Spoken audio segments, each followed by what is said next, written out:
In the summer of 2011, Governor Cuomo created 10 regional councils to develop long-term strategic plans for economic growth within the state. Using the theme Open for Business, the councils were to be public-private partnerships made up of local experts and stakeholders from business, academia, local government, and the private sector.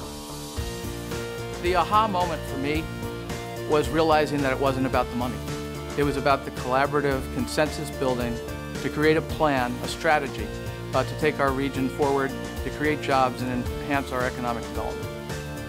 The council had 100 days to submit a 5-year strategic plan.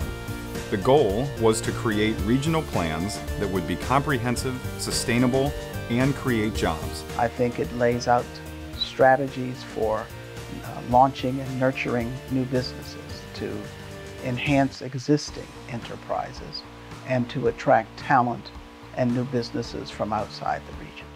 Additionally, the council's goal was to help the region move away from its fractured economic development approach and come together around a unified vision for what the region needs to grow and prosper into the future. It's a different way of doing economic development. In the past, economic development has pretty much been politically driven from the top down. We can be so much more powerful if we have that dialogue. And if the dialogue then leads to planning for a common future, as opposed to each of us sitting in our own institutions, planning only for our own future.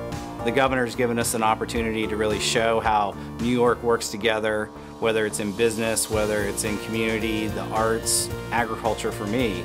And those boundaries start breaking down for the good of our stakeholders and our constituencies.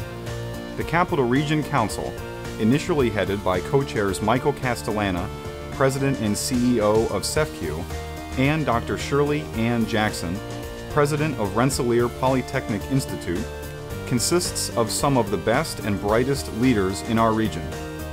They have worked tirelessly and voluntarily on helping to spread the message that New York is open for business and to encourage economic development projects that will ultimately help us all. The co-chairs of the council have done an excellent job in facilitating the group because it is a large group and it is very diverse. So what has been done with the council itself is to provide an opportunity for all perspectives to be heard. But it's also been a process through which we've been able to go out publicly, and we've had several public forums where we've invited people to share their input and perspectives. A project that might not have happened if it wasn't for the council is the New York Capital Research Alliance. The idea of putting together the University at Albany, RPI, and Albany Medical Center together in one room and have all the presidents combined in the idea of they're going to pursue things together. That would never have happened if it wasn't for this council. The Business Review and its advisory board feel that the council is truly deserving of recognition as the newsmaker for its contribution toward an economic growth strategy that relies on more partnerships and a more unified vision. For this, they deserve our congratulations.